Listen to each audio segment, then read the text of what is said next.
que Asointer ha denominado divas y divos también del trabajo social al diván. Dijo por allí el amigo de Espacio Editorial que era muy sugestivo este título que le hemos puesto a las entrevistas con los profesionales, hombres y mujeres del trabajo social, que han dejado una huella a través de la docencia, de la investigación, con la publicación de sus trabajos y que son pues leídos por nuestros alumnos en las diferentes carreras. Claro que en el caso de Vivi, pues usted ya salta el charco varias veces y por allá también están algunos seguidores y alumnos. Las dos líneas que ha priorizado Asointer son justamente la de comunicación y por eso habían este despliegue de tecnología con el apoyo de la colega Viviana Griseles desde Colombia y también la parte de capacitación que en estos meses ha querido unirnos a través de temas de interés y que progresivamente iremos transformando esto ya en capacitación continuada, con algunas propuestas a través del convenio que tenemos con la Católica de Guayaquil y en los próximos días con la Universidad de Granada en España. Estos dos primeros abrebocas de diván han sido con Bárbara Zapata de Colombia, una colega trabajadora social y terapeuta, y hoy está Vivi con nosotros. En los meses de mayo y junio tenemos a dos divos que apenas nos confirmen les vamos a dar el nombre y así pues vamos a ir combinando las acciones de capacitación, el debate gremial, para que podamos poco a poco motivar al profesorado, motivar al estudiantado, motivar a nuestros profesionales, ya no solo en temas gremiales, sino en ir un poco más allá. Hoy entonces, con una audiencia de 50, según veo aquí, y también por el lado de los otros canales, damos la bienvenida a Ana Quevedo, quien va a ser la entrevistora, la cuestionadora de esta tarde y noche. Ana es nuestra directora en la carrera de Trabajo Social, y a Vivi Travi. Yo la nombro así nomás porque ya el resto de su currículum lo va a decir Ana. Bien, los micrófonos son de ustedes. Buenas tardes y buenas noches. Buenas tardes, Patti. Buenas tardes a todos y todas los que están conectados y los que nos verán también posteriormente, porque en Facebook queda el programa grabado para que ustedes puedan acceder. Qué importante esta misión de conversar con la Vivi Travi. La Vivi Travi, conocida en América Latina y en el mundo de habla hispana. O sea, no voy a presentar su currículum porque su hoja de vida es sumamente extensa. Hace más o menos unos 10 años tuvimos acceso a su hoja de vida que tenía más de 25 hojas. Entonces, esta vez no vamos a decir estas cosas, ¿no? Pero vamos a decir como unas ideas muy, muy concretas, una síntesis curricular de Viviana. Ella es licenciada en Trabajo Social de la Universidad de Buenos Aires, tiene posgrado en Planificación y Gestión de Recursos Humanos y Políticas Sociales en la Universidad de París, la Sorbona, es magíster en Políticas Sociales y también tiene un posgrado en Psicología Social y es doctoranda. Doctora andando, porque andando en este camino llevo varios tiempos. Es docente en investigación y es investigadora en varias universidades nacionales y extranjeras, autora de un montón de libros que seguramente las colegas y los colegas más jóvenes han podido tener acceso. Y en mi tiempo no estudiábamos a la Vivi, hubiera sido muy riquísimo eso. Tiene una experiencia profesional muy grande en el abordaje de la violencia contra las mujeres en el ámbito doméstico. Ha sido y es supervisora de equipos profesionales. es una miembro activa en cuerpos colegiados profesionales y académicos, militante social, feminista y activista. Con sonido de tambor, Vivi con nosotros esta noche en el diván. Vivi, conversemos, ¿sí? Conversemos. Voy a comenzar como cuando te acuestan en el diván. Suelen decir nuestros compañeros psicólogos y también psicoanalistas, cuénteme, Vivi, cuéntame, ¿quién es Vivi? Bueno, bueno, muchas gracias Anita, muchas gracias Patricia por la invitación y por todos los compañeros y colegas de Inter y de la carrera. Soy básicamente, soy una mujer muy apasionada por todo lo que hago y desde hace desde que abracé esta profesión, hace 40 años, mucho, me acompaña, es el vínculo más estable que he tenido. Es el vínculo más estable que he tenido porque mis hijos son más jóvenes que esto. Así que es mi vínculo más estable, indisoluble, creo, a esta altura ya.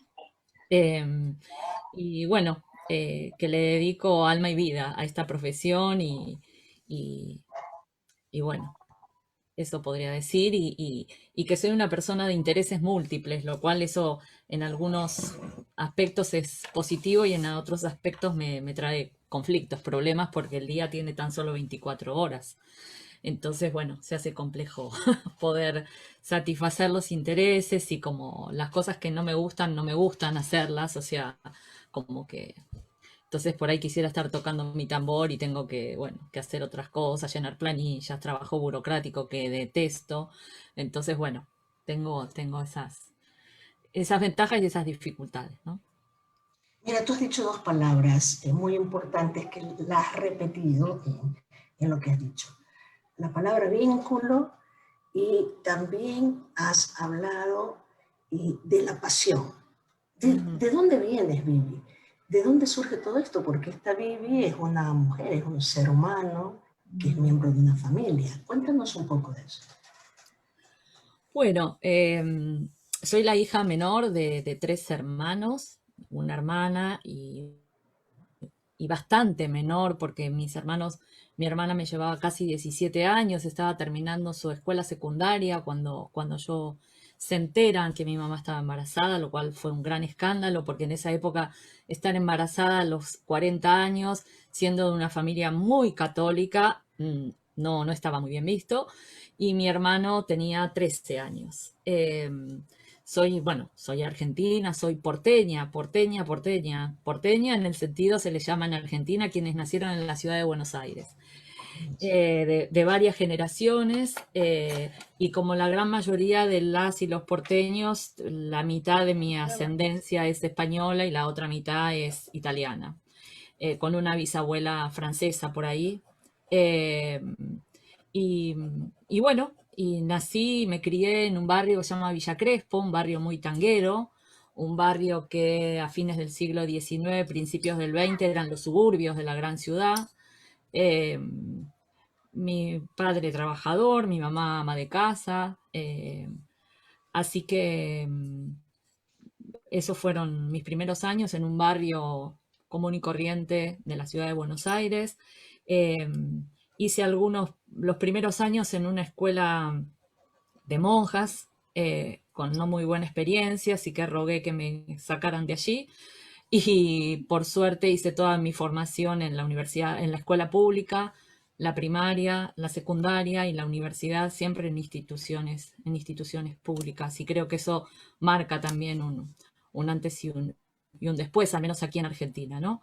Que es bien distinto a las otras, a las realidades de otros países pero en Argentina hay una diferencia sustancial. Es más, ir a a la escuela pública era mucho más difícil que ir a una escuela privada o religiosa, mucho más difícil, eh, eh, en cuanto a los sistemas de ingresos y demás.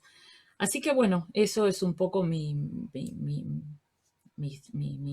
mi niñez, que transcurre, como ya les digo, con hermanos muy grandes, casi como hija única, me crío casi como hija única, pero tuve la dicha de que mis padres, que no tenían, no tenían muchos amigos mis padres, en realidad mi casa era una casa que no era frecuentada, ¿no? Algo que después yo hice con creces en mis propias casas, ¿no? De llenarlas de gente. Eh, tenía una amiga que cuando mi mamá estaba embarazada de mí, ella estaba embarazada de la que fue y es mi amiga del alma, de toda la vida, porque nacimos con 2 meses de diferencia, y ellos eran 11 hermanos. Y para mí ir a esa casa era una fiesta. Ir a esa casa en esa fiesta, y en esa casa empecé a cantar, y en esa casa aprendí a tocar la guitarra, y en esa casa aprendí muchas cosas de la vida. ¿M? Y me salvaron un poco de esta niñez con padres grandes y un poquito solitaria. Ujú. Eso se evidencia también en el dejo de tu voz, ¿no? La casa llena de gente, y yo cuando...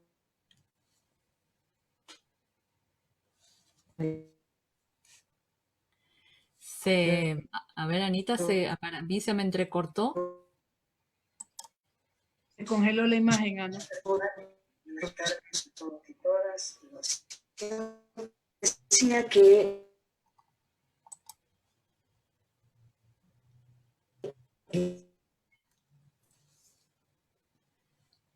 No te estoy escuchando. No, no te estoy escuchando. A ver.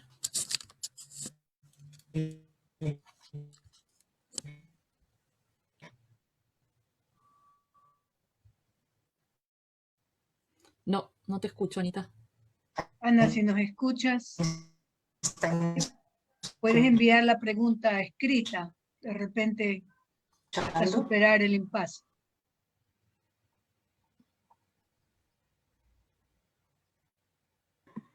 Parece que la señal falló. ¿Ahí están escuchando? Ahora sí. Ahora sí. Muy bien. Hablaba un poco de que estás llena de gente. En medio de esa gente, la Vivi siempre sonríe con los ojos, no solamente con sus labios, ¿no? ¿Quién es esa Vivi mujer? ¿Cómo te definirías tú como Vivi mujer? Mira, a mí hay algunas, no sé si te respondo esto ya mismo porque necesitaría contar algunas otras cosas antes, pero ya voy para ese lado. El otro día escuchaba la entrevista con Bárbara, que le hicieron a Bárbara, ¿no? Tan interesante, y ella contaba cómo llega al trabajo social, ¿no? Eh, y, y tiene que ver un poco con esta historia, porque bueno, luego de esta infancia, eh, yo a los 11 años ingreso a un grupo de scout. Un grupo de scout, pero que era un grupo de scout bastante revolucionario, que llamaba Mosca, Movimiento Scout Argentino, que era una escisión, estaban los scouts católicos y estaban los scouts laicos.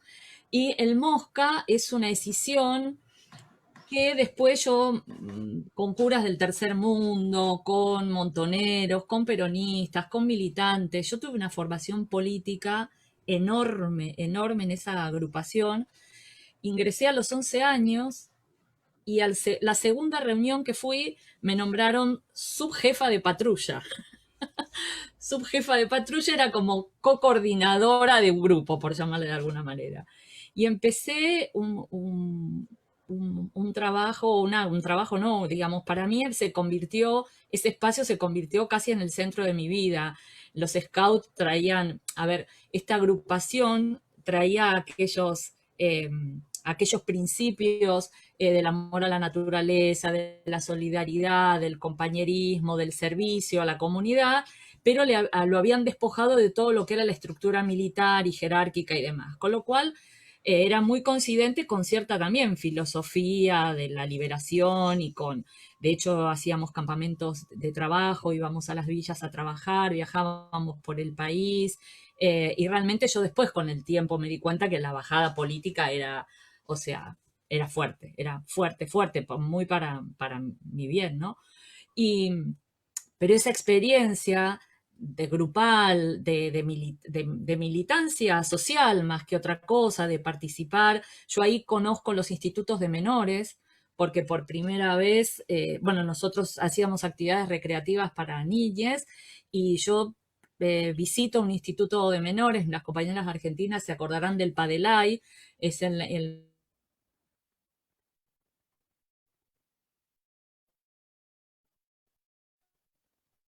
Ahora te congelaste, Vivi, Travis.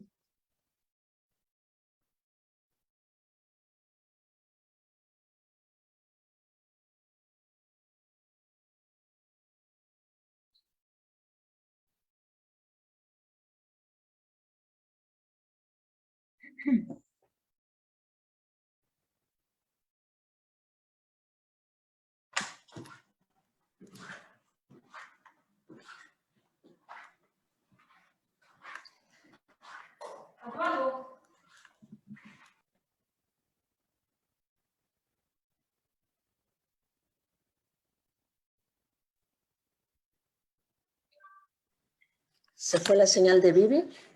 Sí, sí. Esperemos unos minutos que se reconecte.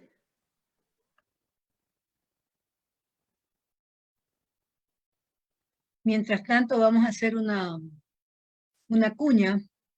Está apareciendo también un registro para que ustedes anoten su asistencia, tanto en la sesión Zoom como en Facebook Live. Ahí sale un enlace para que por favor nos envíen sus datos y poder ingresarlas en la base que tenemos para que les llegue directamente todas las actividades que desde ASOINTER estamos realizando. Los colegas que están de diferentes países acompañando, de la misma manera, nos pueden ingresar la información para que ustedes participen en la programación, que ya la tenemos, y comenzará a partir del lunes 3 con diferentes encuentros. Les había comentado que divas al diván, y por eso la X, porque también hay divos, serán los que invitemos en los meses de mayo y junio. Para el último sábado de mayo nos va a acompañar en un diálogo abierto, fresco, María Teresa, que es la decana de jurisprudencia de la Universidad de Granada, y va a tocar un punto, un tema que ha sido de enorme demanda aquí en el Ecuador, y es sobre el tema del área laboral, todas las dificultades que hay en esa área, que en algunas ciudades, por ejemplo aquí en Guayaquil, son de bastante aceptación por los profesionales. Bienvenida, Vivi, ahora sí. Sí, Ahora gracias. sí, bien. Ay, disculpas, no sé qué pasa, se me desconectó. Bueno, bueno, entonces les estaba contando que esa experiencia a mí me, me marca enormemente, y en cuanto a lo que significa la fuerza del grupo, en cuanto a lo que implica la solidaridad, en cuanto a lo que implica viajar, ir a otras provincias, conocer personas en situaciones socioeconómicas que yo nunca había padecido ni había vivido, y esa experiencia se ve traumáticamente cortada por la dictadura militar, traumáticamente cortada. A los 16 años, yo tenía 16 años cuando bueno, llega el golpe militar de 1976 y nací en el 1960, hagan cuentas. Y bueno, y fue tremendo. A mí, sinceramente, me arruinó la vida, pero me arruinó la vida. O sea, otra que pandemia. No poder salir por el miedo, por el terror. Compañeros de mi edad, 17, 18 años, muertos, desaparecidos. Nosotros teníamos una conciencia política muy clara de lo que pasaba en el país, y fue tremenda. Y toda mi formación universitaria y hasta que yo me voy del país en el 81, fue dramática. O sea, ahí hay una ruptura enorme. Pero yendo a la pregunta de quién soy, yo guardo y conservo este espíritu de mi adolescencia que después, como te decía, de haber pasado una infancia un poco solitaria, mi adolescencia tuvo un despertar muy, muy, muy hermoso de mucha vida social, de mucha vida cultural y participación y grupos y guitarra y fogones y política y todo, pero duró muy poquito porque la dictadura militar arrasó con todo. Es más, el lugar donde nos reuníamos, un día llegamos y habían puesto una bomba, en Parque Centenario, habían puesto una bomba y había volado todo por el aire. Entonces, en esas condiciones yo ingreso a la universidad, ¿no? Que no ingresé para estudiar trabajo social. ¿Qué ingresaste a estudiar? El otro día conversábamos un poquito sobre esta parte de tu historia, esta imagen de tu historia que te había llegado a tu mente recientemente. Cuéntanos un poco eso. Es que por eso les contaba esta primera parte, porque en realidad yo decido que trabajar en institutos. Cuando tuve que decidir qué carrera elegir, estaba entre historia, antropología, música, cine y una carrera que tuviera que ver con lo social. Y una carrera que tuviera que ver con lo social no me llamaba tanto la atención del servicio social, en realidad tampoco sabía muy bien lo que era, pero había una carrera que se llamaba una tecnicatura universitaria, minoridad y familia, con después una licenciatura en desarrollo social, con el plan de estudios hablaba del diseño de planes sociales, políticas públicas y demás.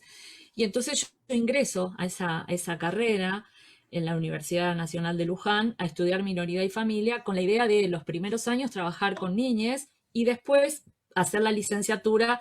Yo pensaba ser ministra de Desarrollo Social, o sea, sin ninguna duda. Yo lo tenía bastante claro que, no por el cargo de ministra, ¿no? Porque yo digo, hay que llegar hasta allá para diseñar políticas y demás.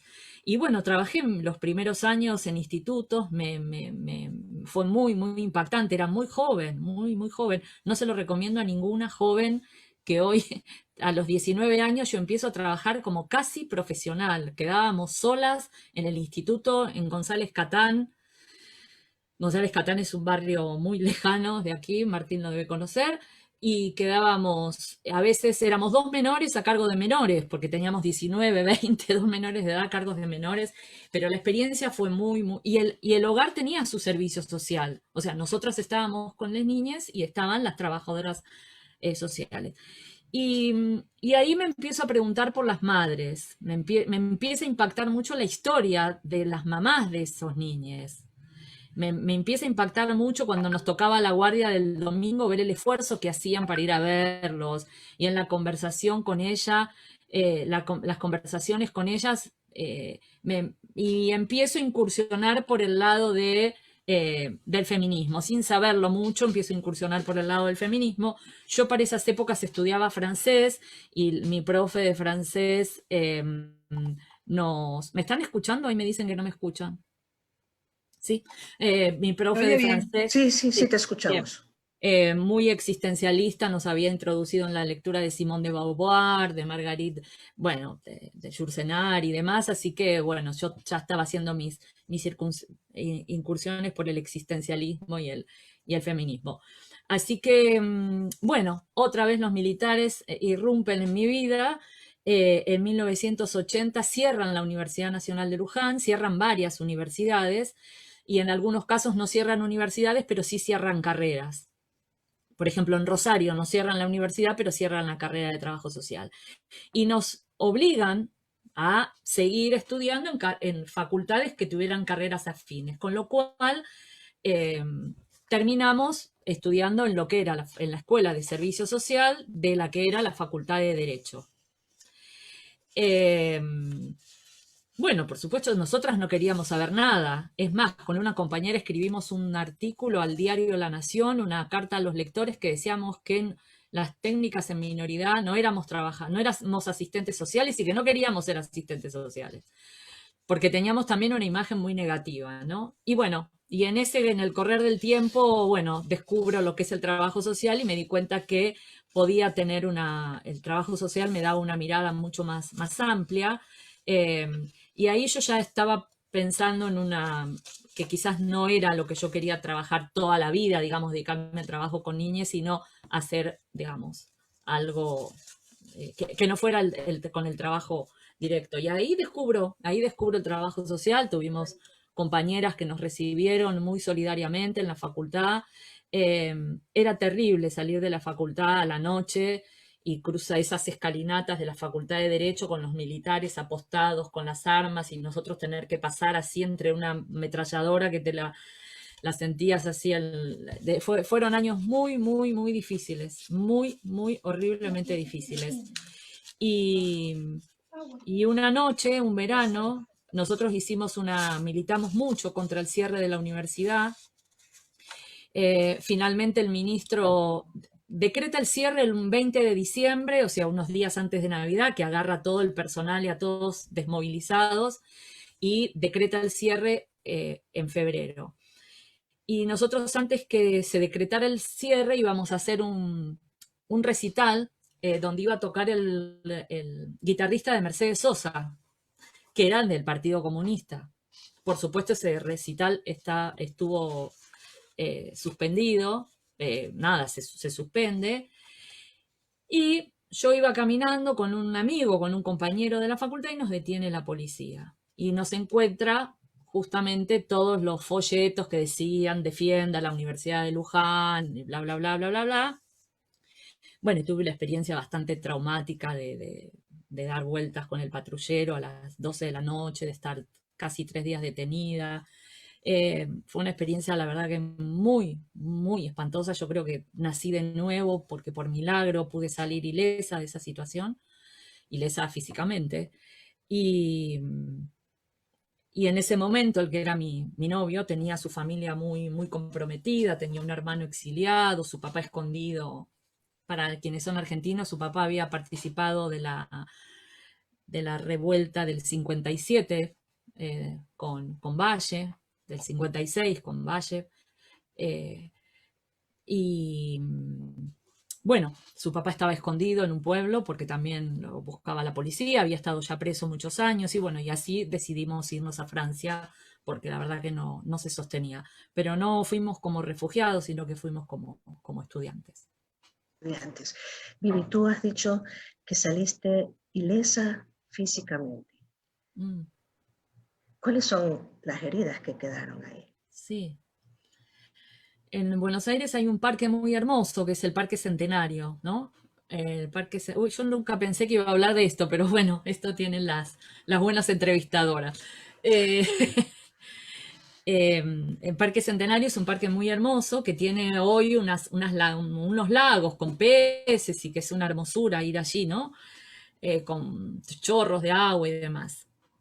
Pero en ese momento lo estaban haciendo el parque y estaban los pozos, estaban los pozos donde después iba a ser el lago y montículos de tierra.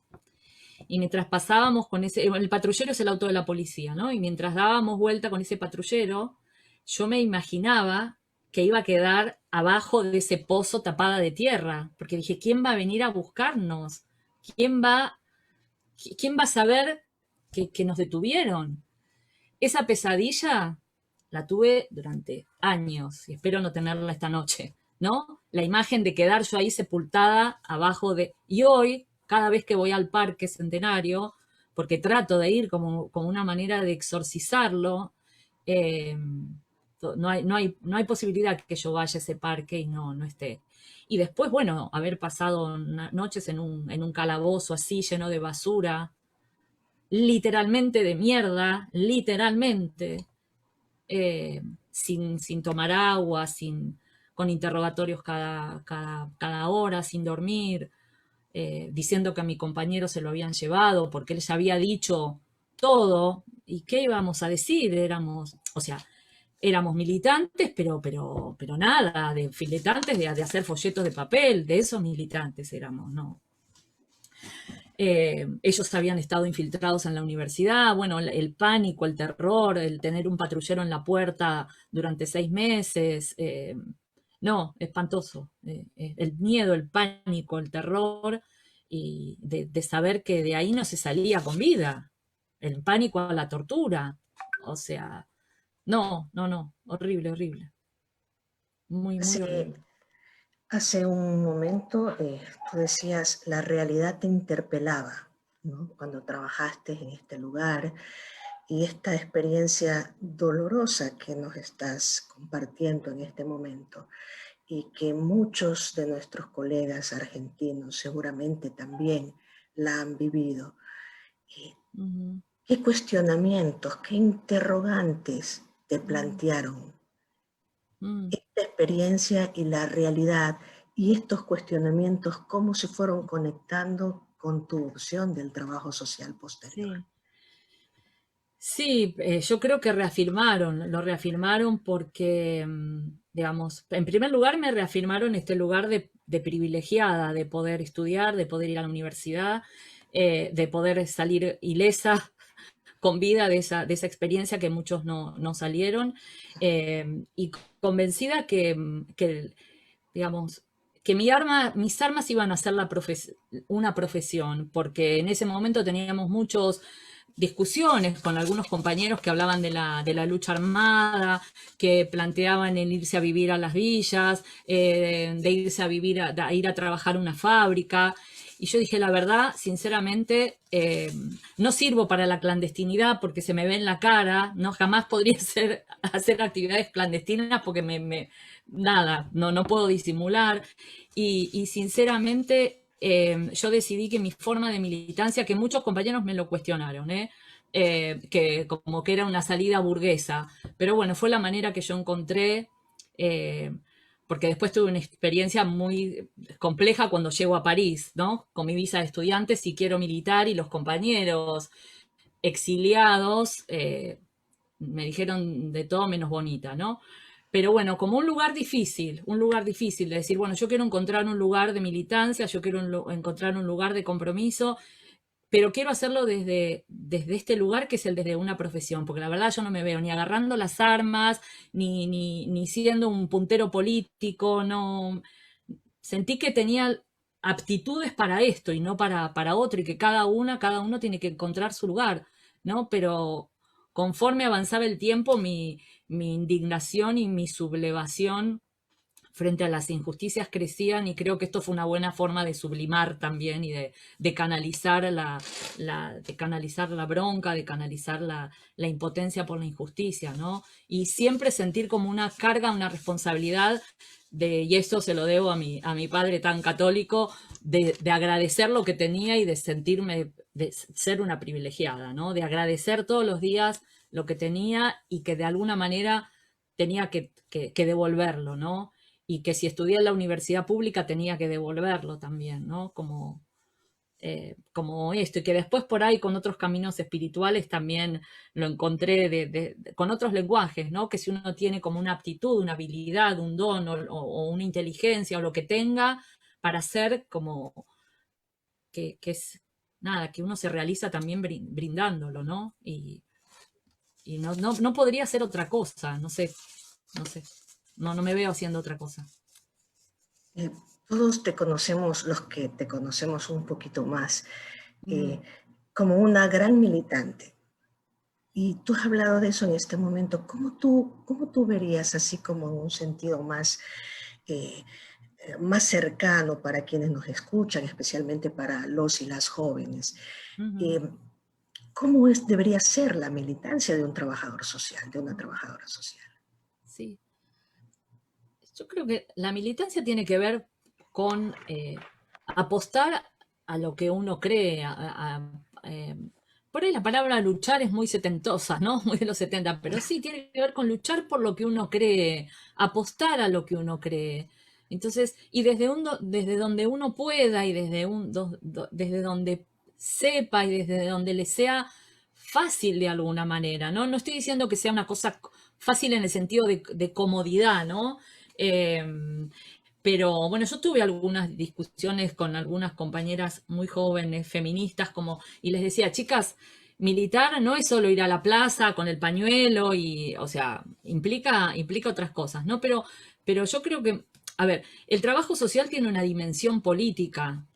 El trabajo social tiene una dimensión ética y política, como la tienen casi todas las profesiones, pero tiene una dimensión política porque estamos trabajando con personas en situación de vulnerabilidad, estamos trabajando con personas que padecen todo tipo de injusticias, estamos trabajando con personas que atraviesan numerosos conflictos y estamos trabajando con la injusticia. Entonces, trabajar en pos de la justicia social, trabajar en pos de la ampliación de derechos, trabajar en pos de la resolución de los problemas sociales, de contribuir a que la población tenga una calidad de vida más digna, más justa, eso es político, por supuesto no es partidario. Entonces el trabajo social en sí mismo, el trabajo social hecho con responsabilidad, con compromiso, ya es una forma de militancia, o en todo caso esa es la dimensión política. Después tenemos muchas formas de militar que tienen que ver con involucrarnos en las causas sociales que atraviesan nuestro país, algunas causas que tienen que ver, qué sé yo, con el feminismo, otras causas que tendrán que ver con, no sé, las cuestiones ambientales, otros les interesará la cuestión ecológica. Después hay intereses varios donde cada uno podrá poner el énfasis en algún aspecto. Y después hay otras formas, como a través del arte, de ahí el hermoso concepto de artivismo, ¿no? De encontrar otros lenguajes y formas de decir, pero tiene que ver con involucrarse con lo que uno cree y involucrarse y vivirlo y pasarlo por el cuerpo y pasarlo por la emoción y transmitirlo y no ser indiferente. Me parece que la contracara de la militancia es la indiferencia. Y no estoy hablando de militancia en un partido político. Vivi, y esto que tú dices, ¿cómo entenderlo cuando la cultura de la posmodernidad va pintando con otros colores los comportamientos y las apuestas de los jóvenes y los no menos jóvenes? Y sí, algo te tiene que calentar la sangre, algo te tiene que movilizar, algo te tiene que hacer hervir, algo te tiene que indignar. Yo creo que pasa por ahí, por lo que nos moviliza, por lo que nos indigna, por lo que nos emociona. Yo creo que tiene que ver mucho con la dimensión emocional de la política, ¿no? Ponerle emoción. Por eso yo tampoco estoy afiliada, soy peronista, todos lo saben, estoy afiliada al Partido Justicialista, pero nunca milité orgánicamente, porque tampoco me soporto mucho la estructura partidaria, esa militancia así más de... no, a mí no.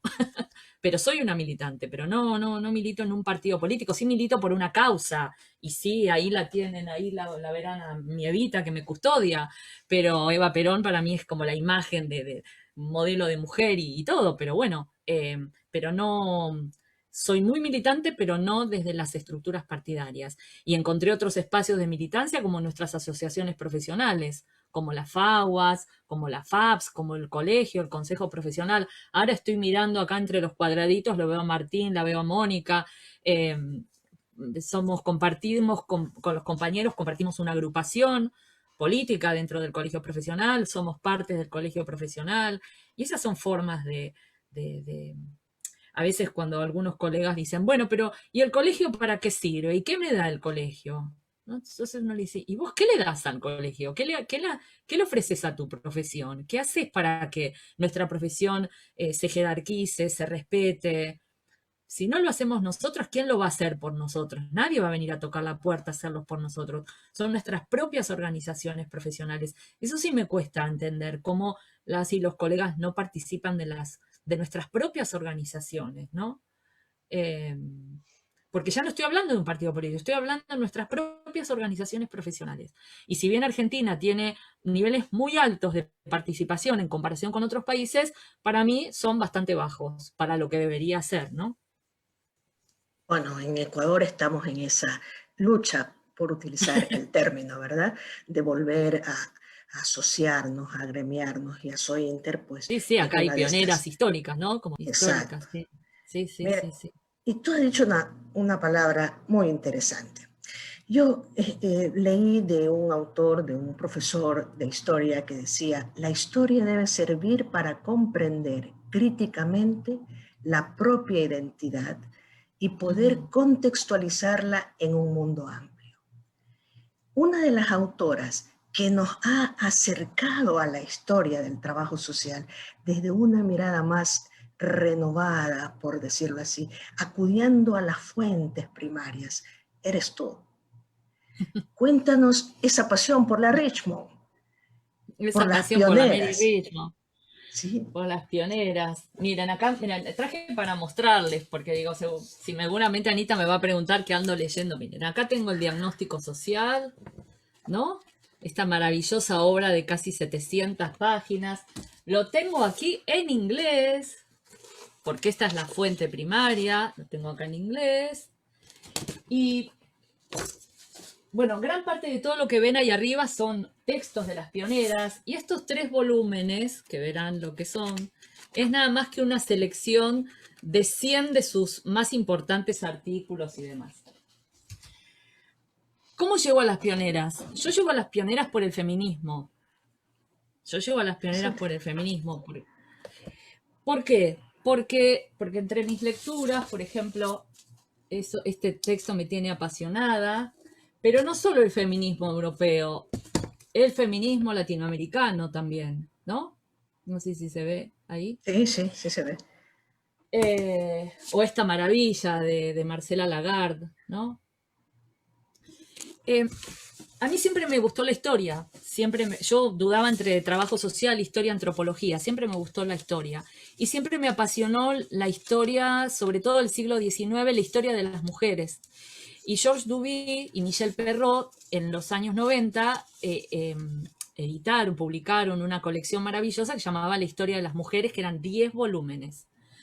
Que yo los devoré, pero los devoré así.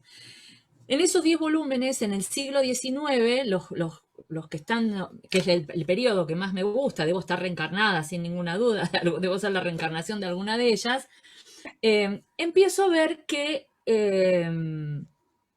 nombraban trabajadoras sociales. Les estoy hablando fin de los 80, principios de los 90.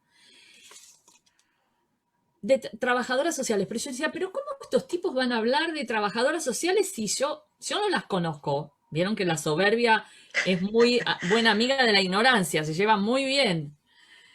Yo me consideraba una persona muy leída, entonces dije, no pueden ser trabajadoras sociales porque yo nunca las oí nombrar en mi formación. La única que sí conocía era Octavia Hill. Y quedó. Cuando yo empiezo a leer a Mary Richmond en un proyecto, Mary Richmond, para quienes no saben, es una pionera del trabajo social que fue denostada, criticada, erradicada de la formación, quizás nada más y nada menos que por ser norteamericana, nada más que por eso. Esta señora nombra, entre este libro y el otro, Caso Social Individual, nombra 118 autores. Entonces fuimos a ver quiénes eran estos autores que ya citaba, porque a la mayoría no los conocíamos. Viendo qué autores ella citaba, encuentro a un montón de mujeres pioneras del trabajo social que yo nunca había escuchado nombrar, y digo, ¿estas no serán las mismas que Georges Duby y Michel Perrault están nombrando? Exactamente. Entonces Michel Perrault y Georges Duby tenían razón, que Beatrice Webb, que Helen Bosanquet, bueno, Jane Addams, por supuesto, y tantas otras que las mencionan como mujeres que tuvieron un papel fundamental en el siglo XIX, habían sido trabajadoras sociales y yo no me había enterado. Yo no me había enterado. Entonces empiezo a hacer estas conexiones, vuelvo a lecturas que yo había hecho sobre los feminismos del siglo XIX con otros lentes. Esto es lo maravilloso de la historia. La historia como es algo del presente. O sea, yo la historia la leo desde aquí, desde este presente, y vuelvo a leer un mismo texto y lo leo con otros lentes. Y me encuentro a través de estudiar los feminismos del siglo XIX, el feminismo europeo, me encuentro con estas mujeres increíbles, increíbles, increíbles. Y me encuentro con las norteamericanas, porque todo lo que tenía que ver con Europa lo tenía bastante claro, pero tenía mucho prejuicio porque desconocía absolutamente lo que era la historia de Estados Unidos, una ignorancia pero atroz. Y cuando empiezo a conocer y lo que lo que fue el movimiento reformista, y empiezo a encontrarme con las pacifistas, con las sufragistas, con las que luchan contra la esclavitud, las antiimperialistas, digo, ¿y estas mujeres dónde estaban? ¿Dónde estaban?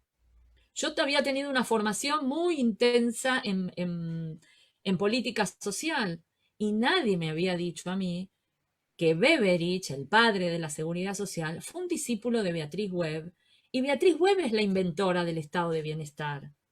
Y Beveridge lo cuenta en sus memorias, porque la mamá, además de Beveridge, era miembro de la COS de Londres. Hablando de la COS de Londres, estamos compartiendo un video desde el Colegio Profesional de la Comisión de Memoria y Historia sobre el aniversario de la COS, que es esta semana. Después se los voy a pasar. Entonces empiezo a hacer esos nexos, o sea, esto tenía, a ver, en mi cabeza por un lado estaba el feminismo y por el otro lado, por otro carril iba el trabajo social, pero nunca se habían juntado. Y lo que lo junta definitivamente es mi trabajo con las mujeres en situación de violencia.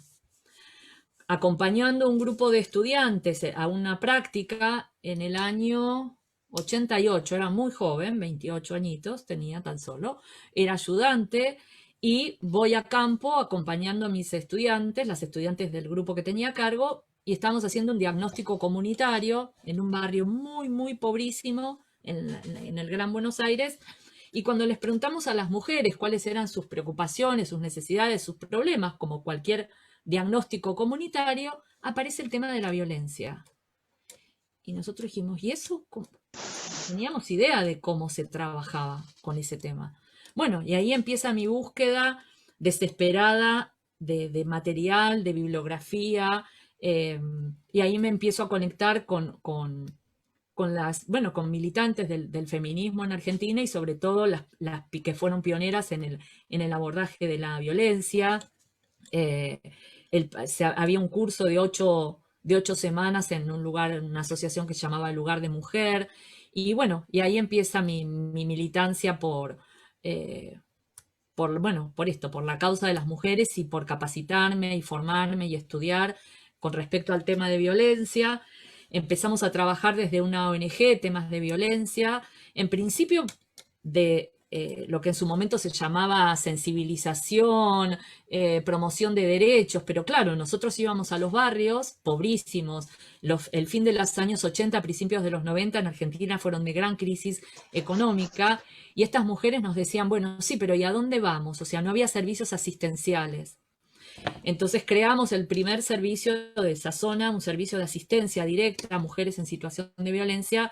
Bueno, eso daría para toda una charla completa, ¿no? Pero muy sintéticamente, que tenía un componente de promoción comunitaria muy fuerte y tenía un componente asistencial muy fuerte, donde creamos un programa, un dispositivo con una primera entrevista en profundidad y después grupos de ayuda mutua. Las mujeres pasaban entre 6 meses y 1 año y medio por los grupos, de manera que ahí articulábamos lo individual, o sea, el grupo era el nexo entre lo individual y lo comunitario, porque estas mujeres provenían de las comunidades con las que nosotros trabajábamos, con los comedores, con las guarderías, participaban en el grupo y a su vez hacíamos un seguimiento individual. En una época donde no había ley, donde no había servicio telefónico de ayuda, donde no había fiscalías de género, no había nada, había trabajo social puro y duro, no había otra cosa, no había otra cosa. Y nosotros diseñamos un modelo que lamentablemente murió en una vieja CPU, donde nosotros articulábamos principios del trabajo social, con lo poco que sabíamos en ese momento, porque era bastante poco lo que sabíamos, psicología social, porque yo había hecho una formación en psicología social, algo de Paulo Freire, de educación popular, y ahí hicimos como una mixtura y un modelo propio, más lo que aprendimos en relación a lo que eran los grupos de ayuda mutua o de autoayuda, y por esa pequeña ONG donde trabajábamos absolutamente ad honorem, sin salario, fuera de nuestros horarios de trabajo y demás, pasaron 2.200 mujeres y por los grupos pasaron unas 500 mujeres. Y yo les aseguro que los procesos que hicieron esas mujeres fueron maravillosos, maravillosos. Y eso me convenció absolutamente de la importancia del potencial del trabajo social con grupos, del poder, como diría Mary Richmond, el trabajo social tiene el poder de hacer una revolución, sin ninguna duda. Revolución la de todos los días, no la toma de la Bastilla, la revolución de todos los días. Y en ese momento yo, como les decía, me había iniciado como docente y empecé a preocuparme bastante por ciertas deficiencias que yo veía en la formación de colegas que habían sido formados durante la dictadura, y empecé a encauzar mi práctica profesional hacia la docencia. Entonces, y bueno, tuve la oportunidad después de ser jefa de trabajos prácticos y después tuve la oportunidad de concursar un cargo, y bueno, y con el tiempo fui dejando el ejercicio profesional directo por abocarme más a la docencia, ¿no?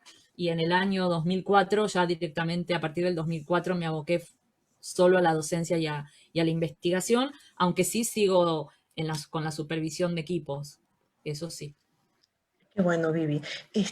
Hemos hablado de cosas muy interesantes sobre Richmond y este encuentro que, al unir estos dos como esferas de tu vida, se hace como una explosión y encuentras la real dimensión del trabajo social. Y una de las cosas que yo he estado pensando es en estos descubrimientos que tú haces de Richmond y de las pioneras. Y dices que, por ejemplo, en alguno de tus textos, que Mary Richmond planteaba ya en su tiempo ideas como la diversidad, la complejidad, la apertura del yo. ¿Qué es lo que tú crees que aportó Richmond a estos conceptos? ¿Y qué similitud tiene con lo que ahora se plantean con otros autores que no necesariamente son de trabajo social? Sí, ella aporta en primer lugar un enfoque que podemos llamar un enfoque comprensivo, ¿no? Ella plantea que un enfoque comprensivo y un enfoque donde integra el conocimiento y acción, ¿no? El conocer, el intervenir como parte de un mismo proceso, un conocer para intervenir y un intervenir para transformar, ¿no? Todo eso como parte de un solo proceso. Y en ese proceso de comprensión, es una comprensión con todas las letras, es una comprensión empática, es una comprensión, bueno, como dirían los interpretativistas, comprender es comprender a los sujetos, ¿no? Y entonces ella no, el legado que ella y ellas nos dejan, porque no es solo Mary Richmond, es la de concebir al sujeto primero como sujeto de derechos, como un sujeto activo, como un sujeto independiente, como un sujeto con capacidades, como ella dice, con finalidades y voluntades que le son propias, ¿no? Y con diferencias, que somos iguales en derechos, pero que a su vez somos diferentes, y que todo programa social verdaderamente democrático debe igualar no solo las posibilidades de todos, debe propiciar el máximo desarrollo de la diversidad. Todos tenemos, dice textualmente, todos tenemos el derecho a ser colocados en una posición para desarrollar al máximo nuestro ser diferentes. Y ella habla de un haz, no habla de un arco iris, pero me lo imagino el arco iris, ¿no? De un haz, y esto lo plantea, miren, lo plantea en este capítulo que se llama Presupuestos Filosóficos. Presupuesto filosófico. Cuando ella ya está terminando el libro, después que habló de las cuestiones técnicas, va a decir, bueno, pero nada de estas cuestiones técnicas no sirven si el trabajo social no está guiado por principios filosóficos, que otra vez tienen un fuerte componente ético y político. ¿Y cuál es? Ella va a decir, ¿Cuáles son mi gran verdad? La gran verdad es que el avance individual y el avance social tienen que ir de la mano. No sirve de nada que trabajemos a nivel individual con las personas si no hay un avance social en legislación, en programas sociales, en justicia social. Dice, el avance de la reforma social y el trabajo social de casos debe ser conjunto. Y aquí habla de la apertura del yo, habla de la diversidad. Nos dice que los programas burocratizados y demás, dicen, ignoran la complejidad, la gran diversidad de los materiales que tenemos entre manos. O sea, incorpora el concepto de complejidad, incorpora el concepto de diversidad, incorpora un enfoque comprensivo, incorpora una noción fundamental que tiene que ver con la construcción social del yo, que todas estas cosas hoy son como muy obvias, pero en ese momento no eran tan obvias. Cuando George Smith plantea que el sujeto se constituye a partir de que hay un otro, o sea, que no nos convertimos en sujetos si nos cría un chimpancé en la selva, no, nos convertimos en sujetos si hay un otro, si hay un proceso de comunicación, si hay lazos, si hay vínculos, si hay afecto, ¿no? Entonces, ella discute con las corrientes innatistas de la época, con las corrientes hereditarias, ¿no? Que plantean que, bueno, si una familia son alcohólicos, bueno, los hijos van a ser alcohólicos. O las cuestiones vinculadas con los problemas sociales asociados a la debilidad moral, ¿no? Entonces, esta idea de constitución social del yo se da a partir fundamentalmente de los vínculos y de las relaciones. Es más, ella va a decir, la mente es la suma de las relaciones sociales. O sea, todo lo que nosotros somos tiene que ver con las experiencias de vida y con nuestros vínculos. Por eso tenemos que ser justamente los artífices de las relaciones sociales. Y a veces yo me pregunto, con los estudiantes en práctica, en las supervisiones, ¿cuál es el trabajo que estamos haciendo de revincular? Lo veo, por ejemplo, con las personas en situación de calle. Las personas que están en situación de calle no solo están en situación de calle porque son pobres, están en situación de calle porque se rompieron los vínculos, porque no tienen un amigo, porque no tienen un hermano, no tienen un pariente que los acoja, que los reciba. Entonces, el trabajo con las personas en situación de calle, por excelencia es vincular. Por excelencia es vincular. Y sin embargo, los dispositivos de atención son que lleguen, que se duchen, que les demos ropa limpia, que se bañen y a la mañana, que duerman y a la mañana a la calle. Entonces, la manera que ella tiene de pensar el diagnóstico social comprensivo, y comprensivo con H significa esto, total, integral, con una noción de Gestalt, tiene que ver con ver a este sujeto en forma integrada. Y este es el mayor legado. No vamos a ver solo los aspectos económicos, vamos a ver todos los aspectos, y entre esos aspectos lo vincular. Algo que, a mi manera de ver, en América Latina de los 70 en adelante fue bastante dejado de lado por el famoso miedo a la psicologización, a la psicopatologización de la pobreza. Yo tengo una mirada muy crítica respecto de cómo nos hemos despojado de los contenidos psi o de aquellos enfoques psicosociales imprescindibles. Pero, bueno, podría decir mucho más de Mary Richmond, pero no quiero aburrir no los quiero aburrir con eso. Después te damos la camiseta de Yo amo a Mary Richmond. Después te la damos. Vivi, estas cosas que tú has dicho, yo siempre me emociono al escucharte y al escuchar del trabajo social, no solamente escucharte a ti, ¿no? Sino escuchar del trabajo social. Y para los más jóvenes, las más jóvenes Sí. en esta profesión, si tú tuvieras que decir, después de todo este recorrido que tú haces histórico, de tu propia historia, la influencia del contexto, estas concepciones tan importantes encontradas en los estudios históricos de la profesión, etc. Si tú tuvieras que hacer un ABC de cuáles serían los aspectos que configuran la identidad de un trabajador social, ¿cuál sería este ABC? Eh, en primer lugar, a ver, si hablamos de identidad, hablamos de aquello que tenemos en común, ¿no? Que nos, etimológicamente, identidad quiere decir lo mismo, ¿no? Aquello que nos identifica y que tenemos en común con otras y con otros, y que a su vez nos diferencia. ¿M? Entonces, ¿qué es lo que tenemos en común? ¿Cuáles son las características que podemos compartir y que nos hacen ser trabajadores sociales y trabajadoras sociales? Yo creo que la primera tiene que ver con esta intencionalidad interventiva y transformadora. O sea, el trabajo social tiene una intencionalidad interventiva, una intencionalidad transformadora, y esa transformación tiene una dirección, no va para cualquier lado. Es en pos de la justicia social. O sea, yo creo que el concepto que más encontramos en las trabajadoras sociales, en las autoras clásicas, es el de justicia social. Entonces va hacia ese lugar la transformación, porque se puede transformar de muchas maneras, ¿no?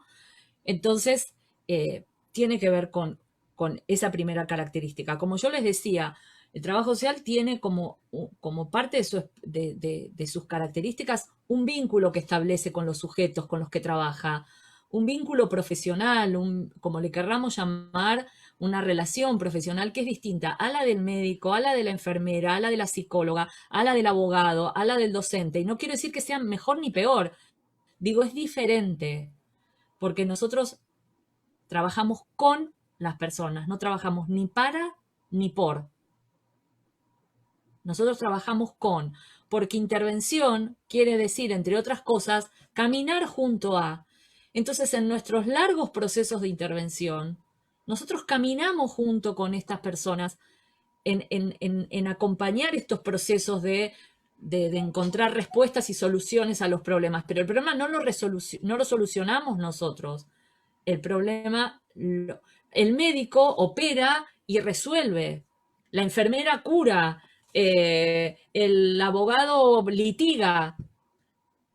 Nosotros sí podemos proveer un recurso y demás, pero el proceso de transformación lo hace la persona. Y en eso es muy parecido a la psicología, nuestra prima hermana. O sea, como el psicólogo, el trabajador social no puede hacer nada por los otros que los otros no hagan por sí mismos. Sí tiene la capacidad de brindar las herramientas y de acompañar ese proceso. Entonces, eso es algo que nos caracteriza, que nuestro trabajo es con. Otra característica tiene que ver, bueno, y en este trabajo con, ¿por qué es con? Porque partimos de un supuesto básico que ese otro que está delante mío es un igual a mí, que tiene mis mismas capacidades, que tiene mis mismos derechos, pero que por alguna circunstancia hoy está en una situación de crisis, de conflicto, de desventaja.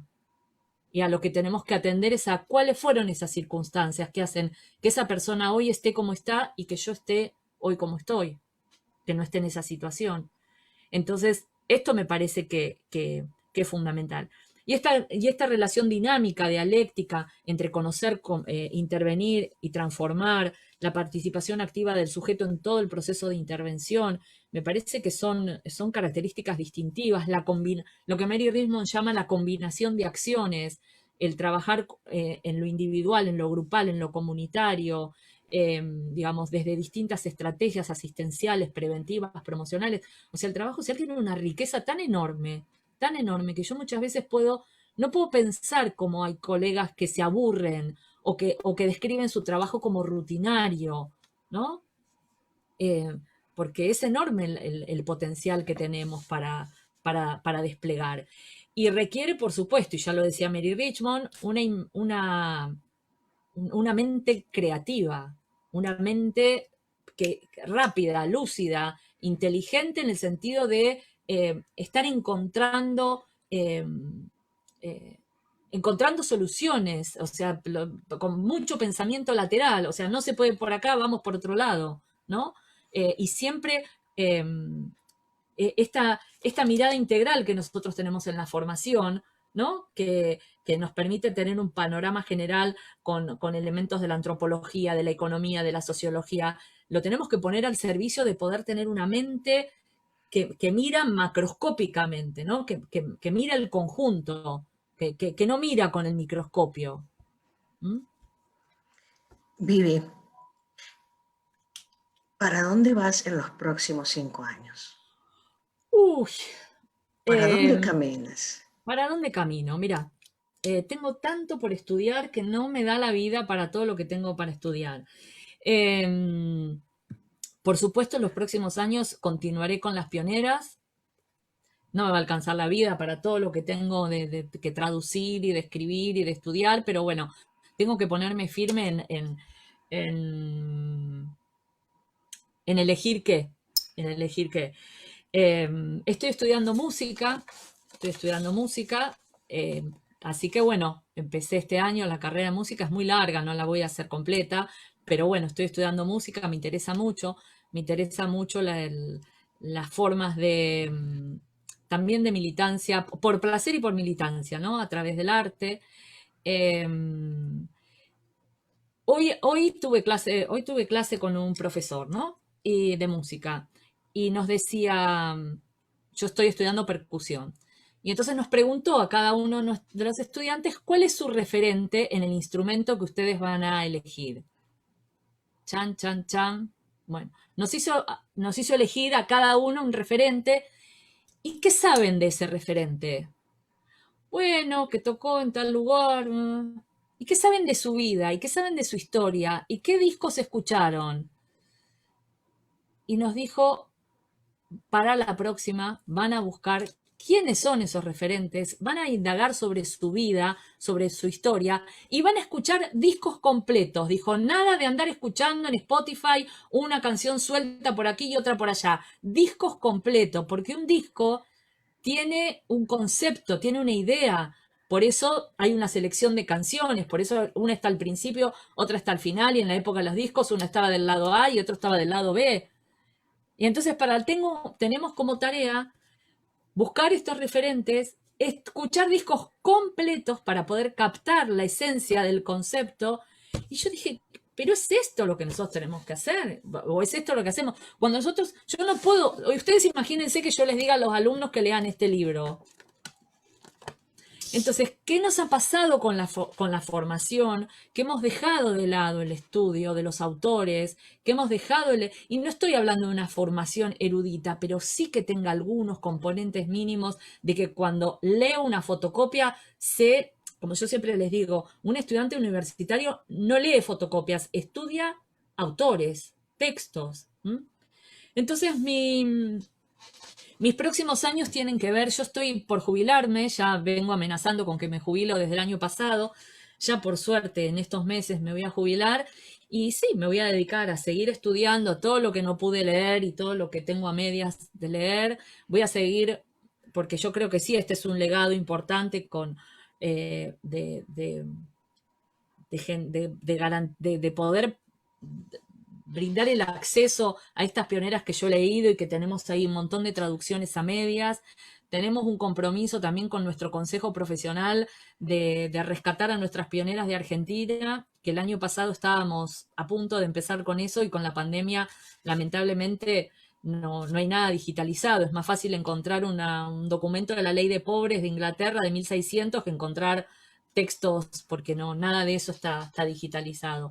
Y bueno, y continuar con la música, disfrutando mis hijos. No hablé de mis hijos, tengo tres Hablaste, hermosos sí. hijos, grandes. Espero ser abuela, ojalá que sea abuela. En estos Y 5 bueno, años, seguramente.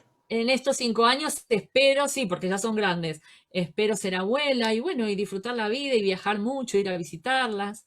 O sea, Vienes a Ecuador y también a Colombia, supongo, sí, a y a otros Colombia, lugares que es un ya. país que amo mucho, mucho. Eh, la verdad que Colombia y Ecuador son los dos países donde siempre me siento como en casa. Y, y bueno, y no sé, seguramente algo más, pero por ahora eso, disfrutar de mi familia.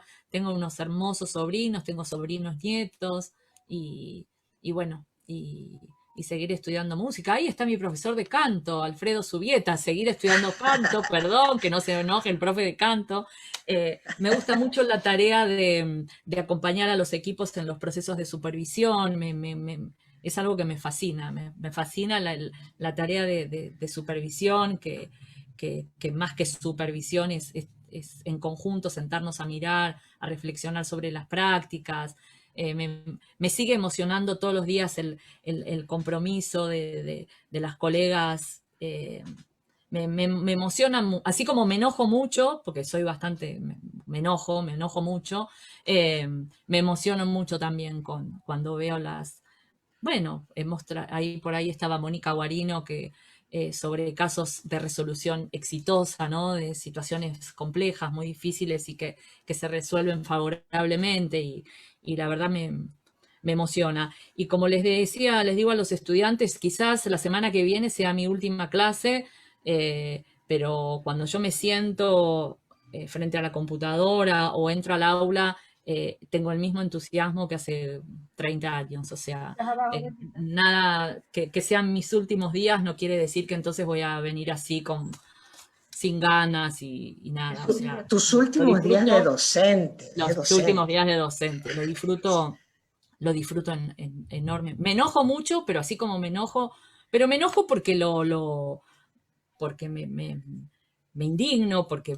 me duele, porque me emociono, pero lo vivo muy intensamente. porque eres una mujer apasionada. Vamos a suponer, Vivi, que tuvieras que escribir tu Sí. propio epitafio.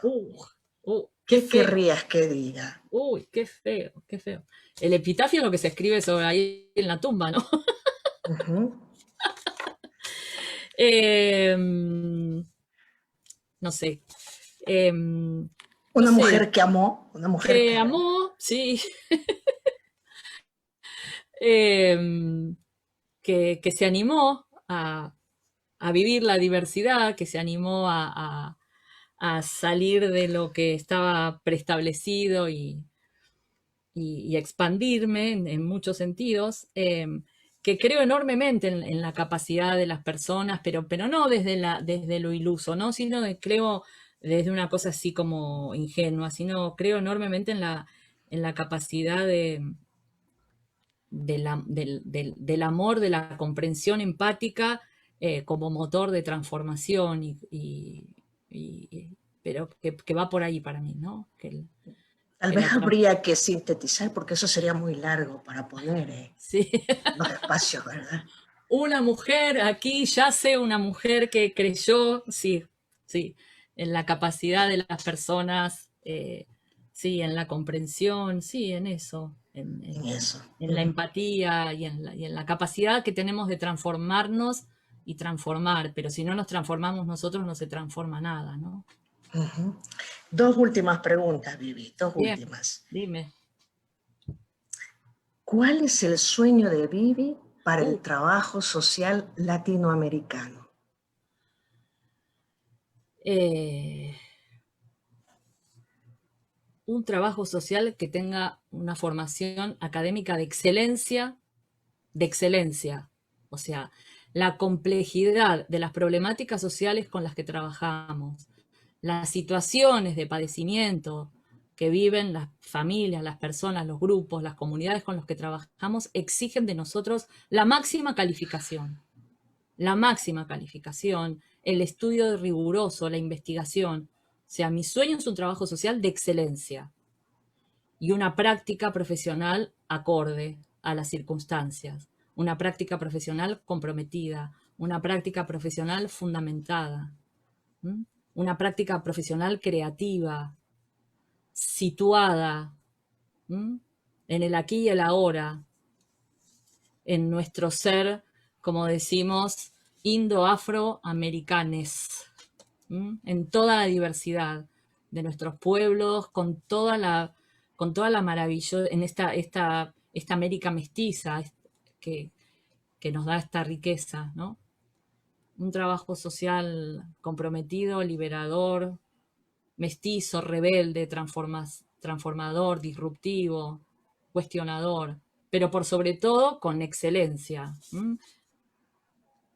Mira, Y qué excelencia no desde importante. el concepto eurocéntrico de excelencia, ¿no? Qué Y, importante lo que tú nos estás diciendo, porque tú vas visitando las ciudades, los países, y vas construyendo tu sueño. Y nos vas involucrando a otros en este sueño que se vuelve también un sueño colectivo. Qué importante eso. Ujú. Esta última pregunta es para rematar. A ver, Sencillita, nada Anita, más. te tengo miedo, Anita. Porque ella con su voz pausada. ¿Qué hace feliz a Vivi y quién hace feliz a Vivi? Ah. Bueno, bueno, bueno, mis hijos, por sobre todas las cosas, mis sobrinos, sobre todas las cosas, mi hermana, son personas que me hacen muy feliz. Mis amigas, mis amigos me hacen muy feliz. Hay una personita en este momento que también me hace muy, muy feliz. Eh, y, y bueno, y me hace feliz hacer lo que lo que tengo ganas. Me hace feliz la música, me hace feliz el estudio, me hace feliz la lectura, me hace feliz las amigas, el folclore, la música. Todo eso me hace feliz. Me aburre mucho la rutina, la burocracia, y viajar. En este momento no se puede mucho, pero bueno, lo estamos intentando viajar. Y bueno, este, demasiadas cosas me hacen, me hacen feliz. Bueno, porque eso te asegura también una cuota de felicidad. Si Sí, solo sí, sí, tenemos, sí, sí. Sí. Me, me, sí, frente a un mundo tan abrumador y tan, sí, a veces que no es fácil ser optimista, ¿no? Pero bueno, hay que levantarse pero por eso digo, no desde un optimismo ingenuo, ¿no? Sino decir, bueno, tenemos la capacidad, tenemos todo para levantarnos y andar, o sea, y bueno, y cada una pondrá su granito de arena. Yo tengo este granito de arena para poner, otros tendrán otro, ¿no? Pero oye, nosotros te hacemos felices, feliz ni a ti. hablar, ni hablar, ni hablar, sobre todo cuando me reciben en esa casa tan hermosa, porque cuando uno va a la casa de Anita, uno siente que está en su casa, y ni les cuento cuando va a la casa de la Patricia Quintero, a la playa, ni les cuento. Yo tengo, para quienes no saben, tengo el placer de conocerlas hace muchos años y hemos compartido, bueno, la vida, los amores, las desventuras, los divorcios, los reencuentros y todo lo que se puedan imaginar. Y, y bueno, Y la muchas pasión por el alegrías trabajo social. y la pasión por el trabajo social por sobre todas las cosas. Así que, no sé, Anita, ¿desde cuándo? ¿2009, 2008? No me acuerdo cuando fui por primera vez a Sí, Ecuador, o 2011, por ahí. 2008. 2008 Sí, la por primera ahí. vez. O sea, hace un montón de tiempo ya y a Patricia la conocía de hace muchos años, pero estos últimos años he conocido otras facetas de su vida Esa es la también. próxima diva, esa es la Es próxima diva. la próxima día, hemos Esa es la compartido. próxima. Sí, sí, sí, sí. Así que bueno, son personas muy queridas y bueno, realmente cuando voy a Ecuador, a Guayaquil, la verdad que me siento en casa porque sí, porque abren sus casas con una generosidad enorme. La escuela, los colegas, los compañeros de la escuela, la verdad que me emociona Bueno, mucho. tú eres muy querida por todos nosotros y estamos aquí, 61 personas y seguramente otras más conectadas y otras más que escucharán y te observarán posteriormente en el video que queda grabado en la página de Asointer. Ujú. Esta es Vivi, esta es la Vivi, aquella que estudiamos en los textos, aquella que referenciamos sobre el epistemicidio disciplinar, aquella que estudiamos en las características de la intervención profesional. Esta es Vivi, de carne y hueso, arraigada en la historia de su tierra y de su tiempo. Ujú. Una mujer también que tiene un poco de los otros continentes en sus antecedentes Ujú. y también en su historia contemporánea. No, no alcanzamos a hablar de sus hijos, ya llevamos una hora y media en esto, entonces vamos a ir cerrando para dar paso a si alguien quiere hacer alguna pregunta. Bien. Esta es la Vivi que conocemos y ojalá todos los que estemos aquí y que tengamos la oportunidad de ver este programa podamos sentir un ápice de esa pasión por el trabajo social, porque el trabajo social puede transformar el mundo. Muchísimas gracias, Vivi, por compartir la vida con Gracias, nosotros. Anita. Gracias a vos. Vamos a abrir al público a ver si quiere alguien Bien, hacer alguna pregunta. bien. Menos de los amores. Eso no. Yo no tengo problema, quizás los amores tienen problemas, pero Bueno, podemos hablar de un no, montón no, de no, no, cosas. no. Se quedó una pregunta en el cajón, A ver, pero no sé si sería posible hacerla. Es que nosotros hemos pasado hace poco como país, Vivi, sí. las elecciones Mm, de presidente y sí. vicepresidenta o presidente del Ecuador, ¿verdad? Ujú. Y yo te ponía que en los grupos, que a veces hay grupos de profesionales en el WhatsApp, etcétera, había como fuertes discusiones, pero no discusiones de estos debates que de pronto serían tan interesantes, donde pongamos en juego los conceptos, las posiciones, etcétera, sino que a veces eran frases desvalorizantes, Ujú. plagadas de esta idea de que hay que ayudar al otro, del servicio, nada que ver con el enfoque de derechos, ¿no? Y esto Ujú. dando para un candidato o para otro candidato. Bien. Entonces, yo quería preguntarte, claro, tú lo topaste algo en lo que nos estabas contando. ¿Cuál debe ser la posición ideológica de un trabajador social?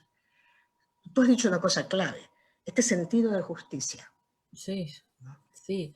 Digamos, yo creo que nosotros no podríamos imponer una ideología, pero sí un trabajo social que orientado a, o sea, que no puede estar en contra de lo que son los derechos humanos, que no puede estar en contra de lo que son los derechos sociales. O sea, no, o sea, si nosotros eh, o sea, nos ceñimos a lo que son nuestras tradiciones disciplinares, el planteo es claro, es la, la- la justicia social, la paz, los derechos humanos. Eso está en el ADN del trabajo social. Eh, Ahora, después, cómo cada uno lo interpreta y demás, yo inclusive creo que es hasta erróneo, sería como erróneo hablar de perspectiva de derechos, porque ¿quién podría no trabajar en perspectiva de derechos? Porque, a ver, yo puedo decir, yo trabajo con una perspectiva o un enfoque sistémico. Bueno, una perspectiva es un enfoque, es una línea que yo elijo, es una mirada. Pero yo puedo decir que trabajo en perspectiva de derechos humanos. No, no es una perspectiva, es una obligación, porque son derechos constitucionales. Y si los derechos constitucionales no los convertimos en acciones concretas, esos derechos constitucionales no sirven para transformar la vida de las personas, ¿para qué sirven? O sea, tenemos la Constitución, es papel pintado. Entonces, en realidad es una obligación trabajar en pos de los derechos. Y Ecuador tiene una constitución muy, muy avanzada y tiene leyes yo me acuerdo cuando trabajamos en el 2013, la constitución de Ecuador incorporó el buen vivir como paradigma. Sí. La pregunta es, ¿realmente se cumple? ¿Realmente los funcionarios, las funcionarias, los políticos, quienes tienen a su cargo, están impregnados de ese paradigma? ¿Cómo hacen para que ese paradigma realmente se constituya en realidades tangibles? Si no, no sirve para nada. Y decir que se trabaja en perspectiva de derechos humanos no es algo que se vocifera, es algo que se hace. O sea, lo mismo que la cuestión ética. La ética solo se ve en la práctica. O sea, eh, bueno, el hermosísimo libro y muy, muy fuerte de Jane Addams, Ética Social y Democracia, ella también lo dice, no encuentro otra palabra para la ética que no sea la justicia social. O sea, vayamos a donde vayamos está la noción de justicia social, de justicia distributiva, de justicia en términos de Nancy Fraser, de representación. La justicia en el sentido más amplio de aceptación de la diversidad, de, en todos los sentidos, en todos los sentidos. Y me parece que esto va más allá de la voluntad del trabajador social. Hay una Constitución Nacional que garantiza derechos para todas y todos los ciudadanos. Bueno, las maestras, los profesores, las enfermeras, los médicos, todo el mundo tiene que trabajar en pos de eso. No somos diferentes en ese sentido. Lo mismo le podríamos decir a los psicólogos, a los médicos o a los abogados. ¿Para quién trabajan? ¿Para quién trabajan? Lo que pasa es lo nuestro es muy palpable porque nosotros trabajamos con la población en situación de pobreza y trabajamos en general desde organizaciones públicas. Lo nuestro es más palpable, pero esta responsabilidad como profesionales debería ser para todos, para todas y para todos. El garantizar que esos derechos constitucionales realmente se cumplan y redundan en en una mejor calidad de vida de las personas. Y vuelvo a insistir, no desde una cosa utópica, decir, ay, qué linda la Constitución. No estoy diciendo eso. Y esto hay que forjarlo cada día.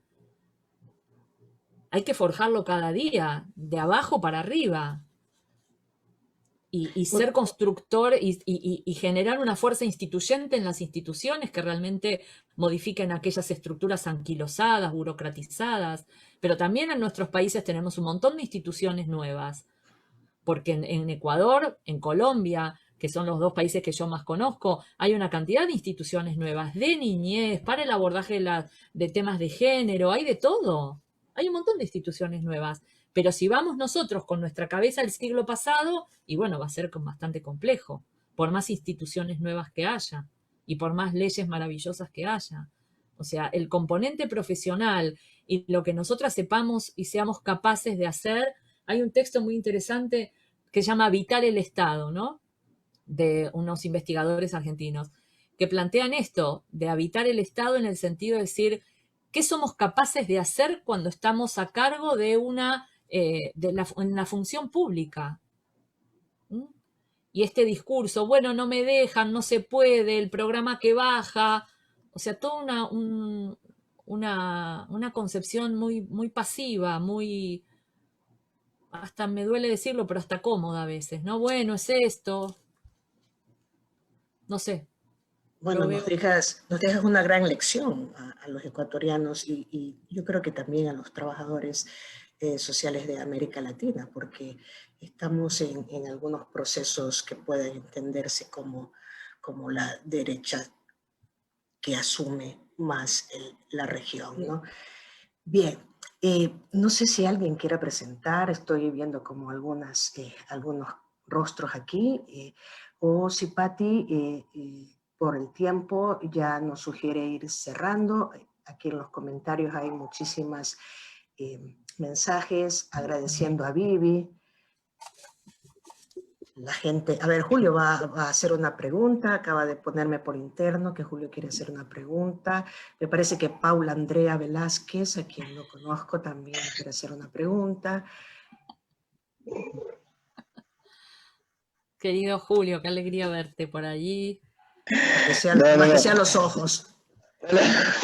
Aquí estoy, pero no, todavía no voy a hacer una pregunta porque perdí el internet un buen rato, así que me perdí. Me enganché recién al final, así que espero un poquitito y después hago la pregunta. Otra persona que alzó la mano es Paula Andrea Velázquez. Paula, ¿nos puede decir de dónde viene usted?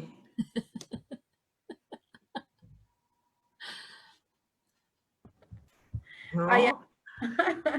Bueno, buenas noches para todas y para todos. Qué alegría verlos de nuevo en este espacio tan increíble que se armaron las colegas ecuatorianas. Este espacio de las divas al diván me parece fantástico poderlas escuchar en carne y hueso, como dijo Ana, en la propia piel y no en los libros, que también es muy interesante, pero escucharlas por aquí genera una relación y un vínculo más de horizontalidad y eso me parece muy importante. Bueno, y escuchar a Viviana para mí siempre ha sido, desde que la escuché en el 2009, acá en Colombia, creo que no la he dejado de escuchar y seguiré porque no era tan amante del trabajo social hasta que la conocí. Uno se enamora, ¿verdad?, de la profesión. Esto es súper importante, especialmente para los jóvenes, las jóvenes, los jóvenes que desde este lenguaje inclusivo que nos escuchan y que seguramente nos escucharán posteriormente. Hay que amar la Sí, sí, profesión. sí.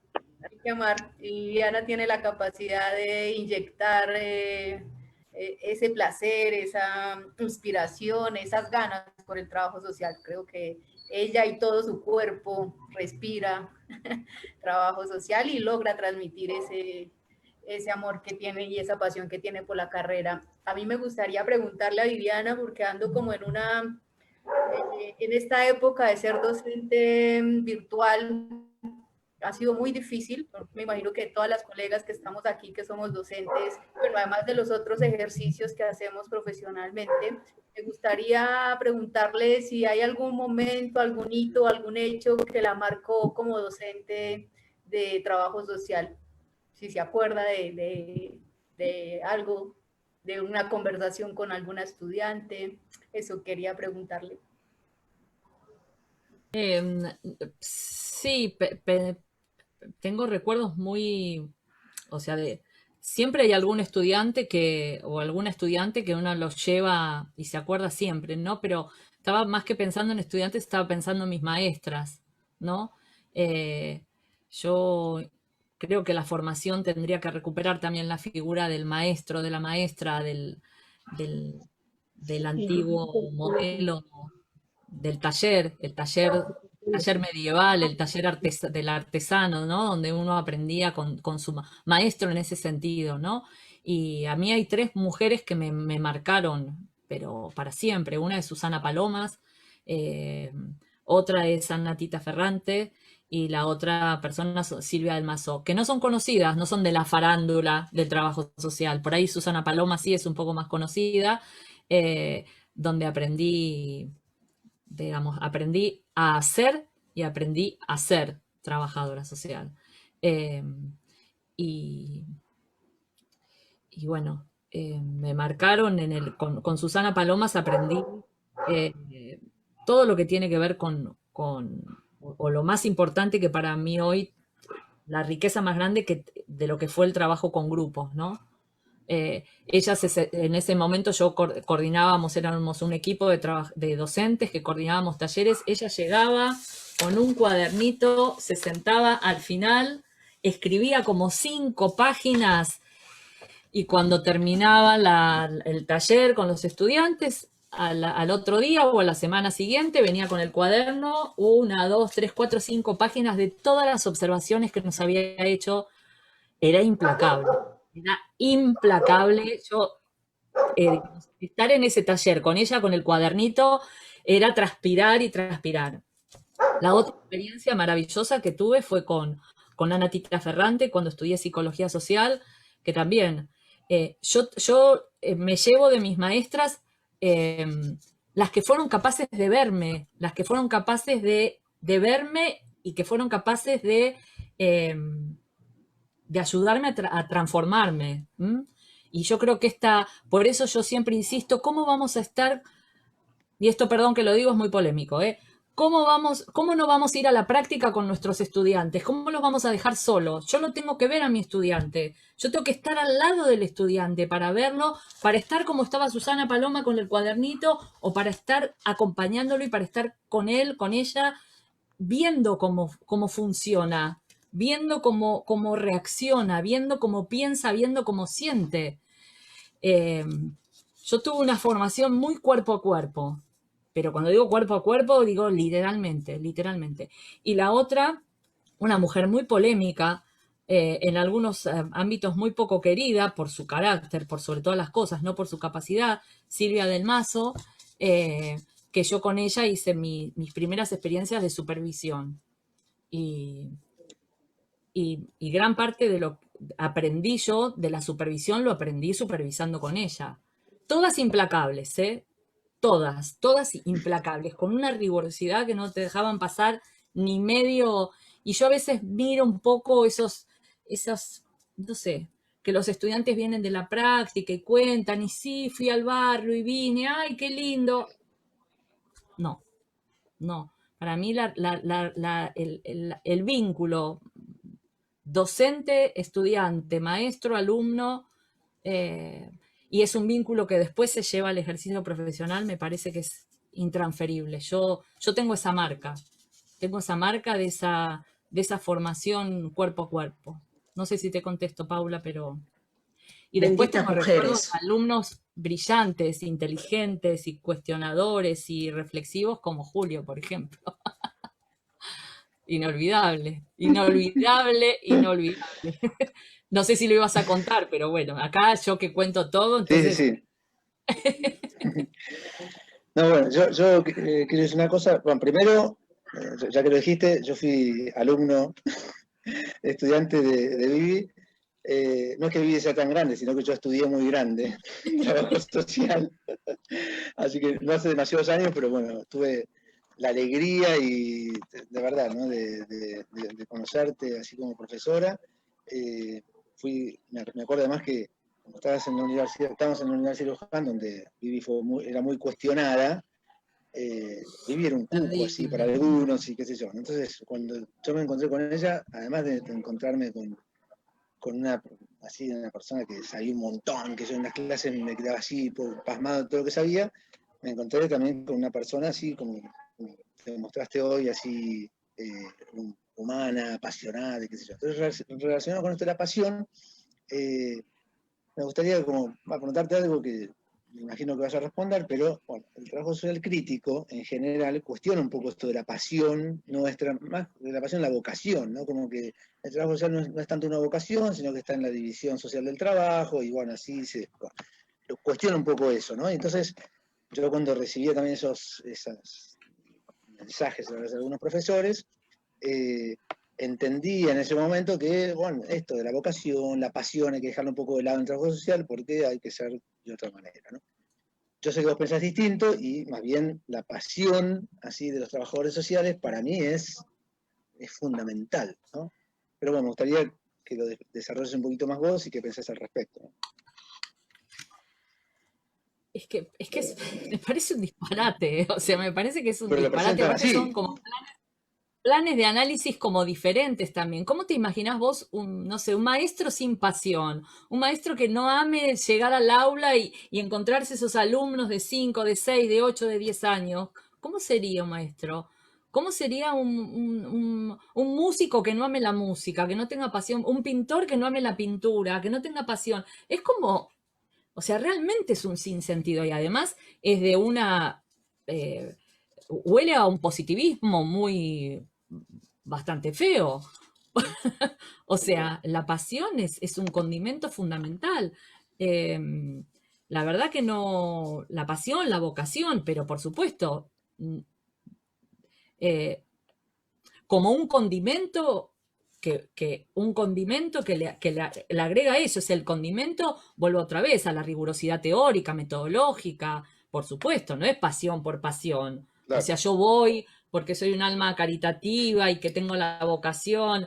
Bueno, Martinelli, hay un libro que habla sobre la ilusión de servir y que entonces que somos una especie no sé, de apóstoles, ¿no? No, ni apóstoles, ni una ilusión de servir, ni nada, pero yo tengo pasión por la música, tengo pasión por...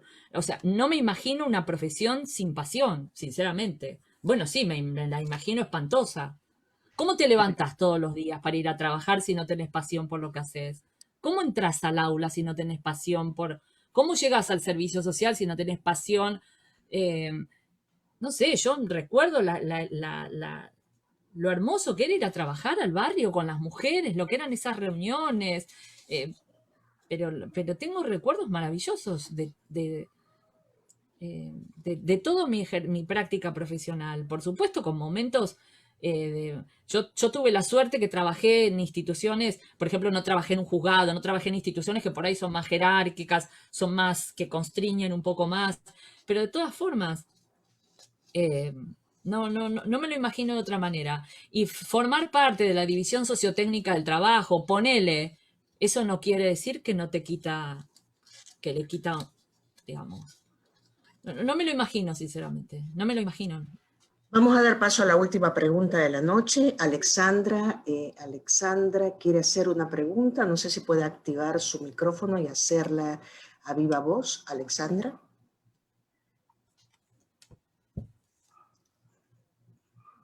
¿Estás con el micrófono desactivado, Alex?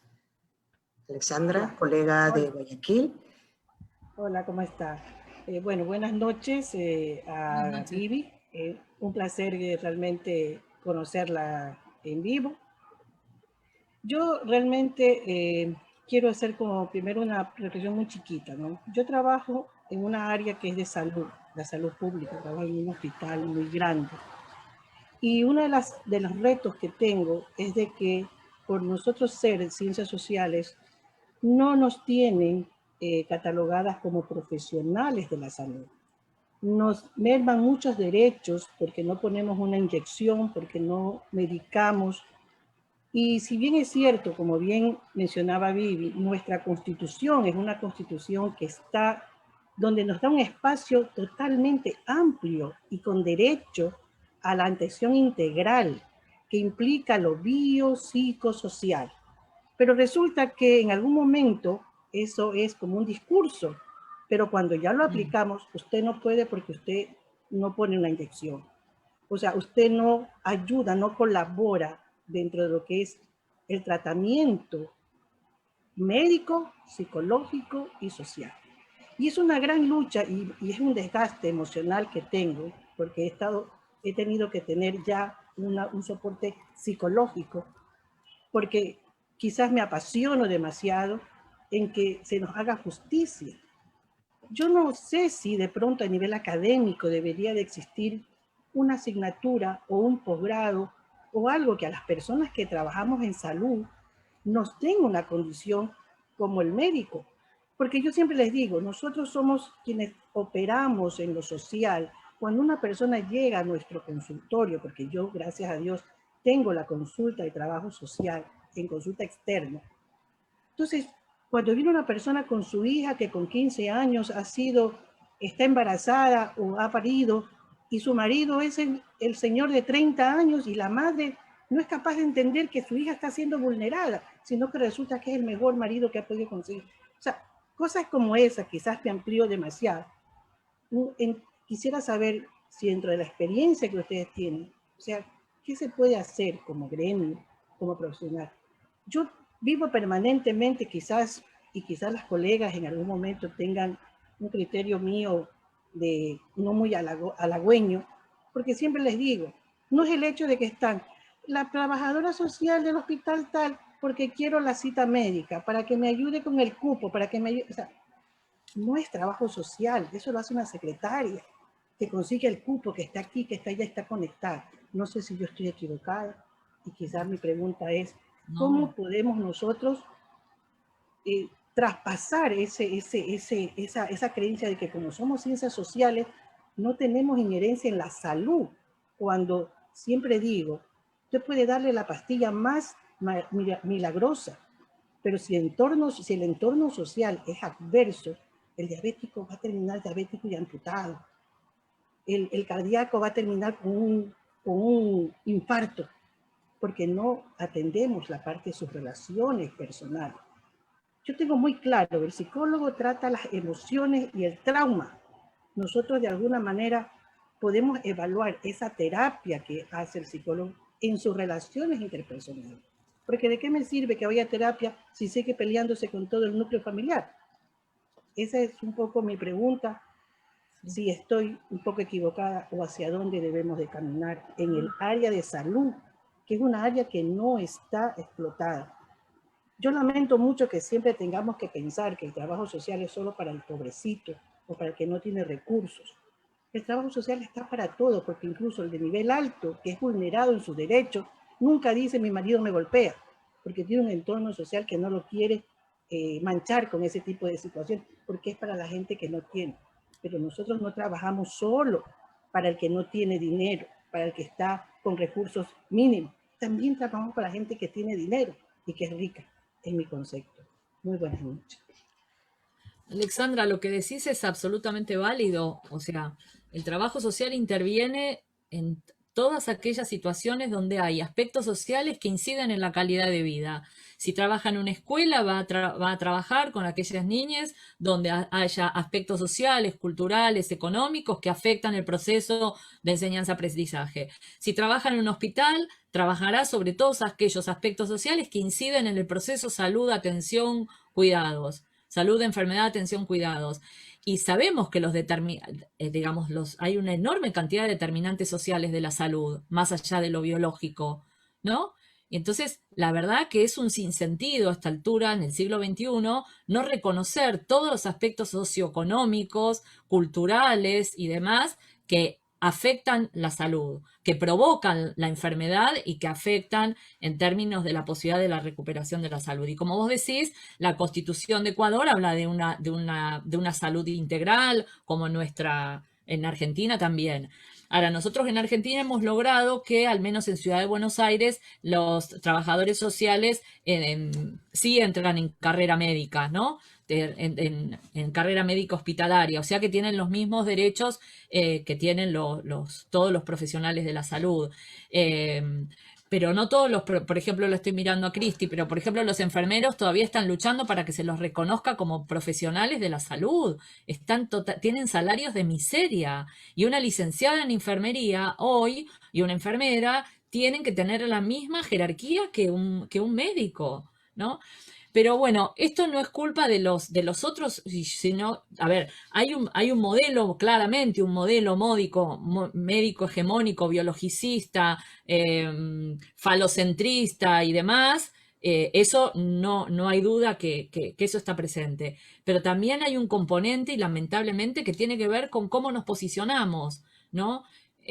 Cómo nos posicionamos como colectivo profesional. Y muchos de los espacios que nosotros perdimos, no es que los otros nos los arrebataron, nosotros los perdimos, nosotros los entregamos, nosotros no los hemos sabido defender. Nos pasa con los psicólogos sociales, nos pasa con los terapeutas familiares, nos pasa... El otro día en un municipio cercano a la ciudad de Buenos Aires, en un municipio en la provincia de Buenos Aires, me decían, no, pero las psicólogas son las que coordinan los grupos, nosotros no podemos. Digo, pero ¿cómo que no? Están trabajando en desarrollo social y quienes coordinan los grupos de los programas sociales de desarrollo social son las psicólogos sociales, y los trabajadores sociales supuestamente no pueden. ¿Por qué? Porque vayan a hacer la visita o vayan a hacer la encuesta socioeconómica. Para eso no se va 5 años a la universidad. Como decías, Alexandra, eso lo puede hacer cualquiera. Entonces me parece que ahí hay un posicionamiento personal, día a día, todos los días en el hospital, que es muy duro, un posicionamiento como servicio y un posicionamiento como colectivo, a través de las asociaciones, porque si no es imposible. No sé, Mónica, si vos querés agregar algo, le doy la palabra porque Mónica ha trabajado mucho en salud también y es una gran militante y referente del trabajo social en Argentina, así que aprovechemos. No, bueno, sí, de acuerdo, no, totalmente con lo que dice la compañera y claramente con lo que vos decís. Nosotros debemos... Yo trabajé en salud muchísimos años, trabajé muchos años en educación y los últimos en justicia. Y nosotros teníamos una forma de hablar que decíamos que entrábamos todos los días con el cuchillo entre los dientes, para no retroceder un paso de lo que habíamos ganado el día anterior. Todos los días teníamos que marcar la cancha, decimos en Argentina, ¿no? Aludiendo al fútbol. Sí, es una pelea permanente, es una pelea colectiva también, es una pelea colectiva. Saber que nosotros, saber y estar a la altura de las circunstancias. Quiero decir, cuando vos disputás un espacio, tenés que poder armar un proyecto, presentarlo, fundamentarlo teórica, metodológicamente, como dice Viviana, desde las dimensiones ético-políticas.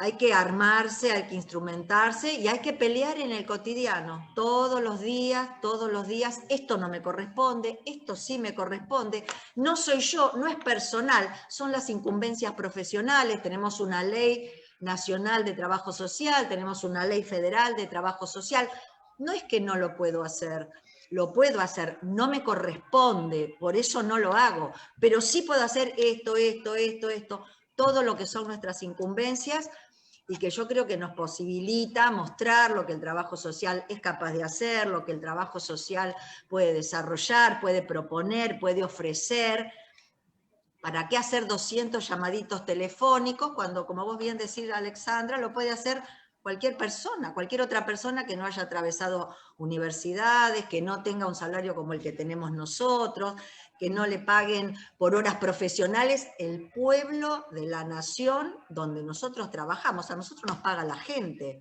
no nos paga el director del hospital, ni el gobernador de la provincia, ni el intendente, ni siquiera el presidente de la nación, nos paga la gente, para ellos estamos, para trabajar con ellos. O sea, sí, es una pelea permanente y fundamentalmente es colectiva, yo creo que es así.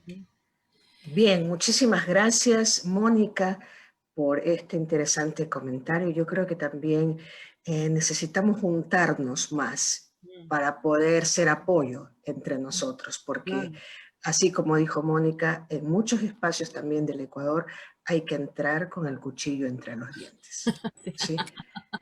Y lo malo es que los dentistas ahora son tan caros que...